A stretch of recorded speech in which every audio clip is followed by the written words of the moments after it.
আমি আপনি রেডিও নাকি সাগর ভাই রেডিও আগে দিন না দেখি ভাই একটু সাইড ওকে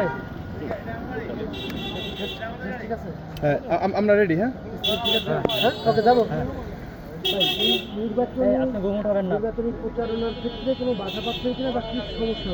চোরা গুপ্তা নানান ধরনের আজকেই দেখেছেন আমার অনেকগুলা পোস্টার ছিঁড়ে ফেলেছে চরবদ্রেশ্বরে অনেকগুলা।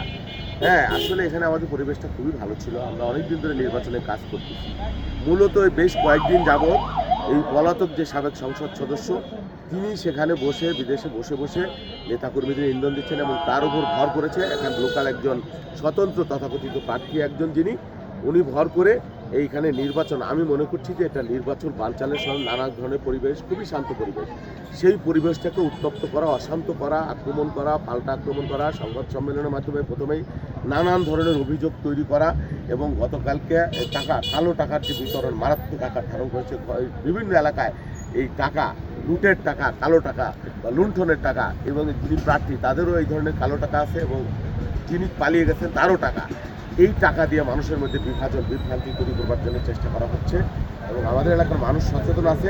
ইনশাল্লাহ নির্বাচন বানচালের কোনো ষড়যন্ত্র আমরা বরদাস্ত করবো না, আমরা প্রয়োজনে পাঠাবো।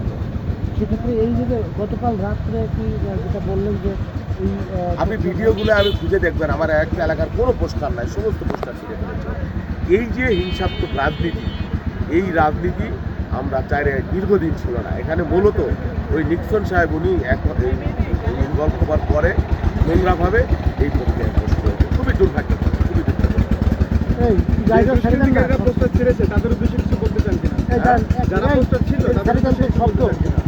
না, যারা পোস্টার ছিঁড়েছে আমি অনুরোধ করছি যে এখানে আইনশৃঙ্খলা বাহিনী আছে, জুডিশিয়াল ইনকোয়ারি কমিটি আছে, তারা দ্রুত এই বিষয়টা তদন্ত করবে।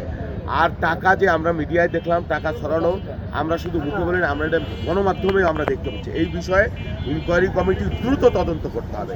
এবং শুধু তাই না, ওই যে চরবদ্রেশ্বরে ওনার যে বাড়ি যে সংসদ সেখানে নিক্সন চৌধুরীর স্টাফ পিএস এবং তারই ঘনিষ্ঠ লোকরা ওখানে বসে বসে নানান ধরনের ছক তৈরি করছে, নাশকতার ছক তৈরি করছে। এই বিষয়গুলো দ্রুত কার্যব্যবস্থা গ্রহণ করবার জন্য, নির্বাচন বানচালের জন্য এখানে নানান ধরনের তৎপরতা আছে।